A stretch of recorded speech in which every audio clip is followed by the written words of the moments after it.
Bro பர்கருக்கு ஏதாவது ஒரு பேட்டி வாங்கி கொடுத்துருக்கீங்க பண்ணுங்க. இதான் ப்ரோ நோபல் பர்கரு. ரீசெண்டாக வில்லிவாக்கம்ல லொக்கேட்டாக இருக்க ஸ்மாக் டின்னர் தாங்க விசிட் பண்ணியிருந்தோம். அண்ட் அவங்களோட ஆம்பியன்ஸே வேற லெவலில் இருந்தது. அண்ட் இவங்க மெனுவும் செம்ம டிஃப்ரெண்ட் டிஷ்ஷஸ் எல்லாமே வச்சிருந்தாங்க. நாங்களும் ஆர்டர் கொடுத்துட்டோம், அவங்களுமே ப்ரிப்பேர் பண்ண ஸ்டார்ட் பண்ணிட்டாங்க. அண்ட் நாங்கள் ஆர்டர் பண்ண டிஷ் எல்லாமே வந்ததுமே நாங்களுமே களத்தில் இறங்கிட்டோம். என்ன ஸ்டார்ட் பண்றதே தெரியல.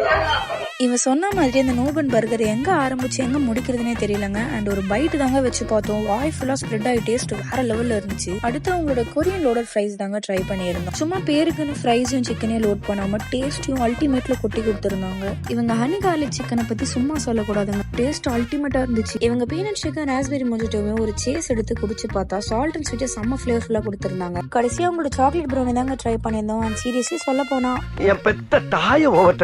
கடைசியா பில் பே பண்ண போனா கேம் விளையாட சொல்லிட்டாங்க. இவங்க கிட்ட 365 டேஸுமே இந்த ஆஃபர் இருக்குமா. நானும் ப்ளே பண்ணி ஆஃபரை கிளைம் பண்ணிட்டேங்க.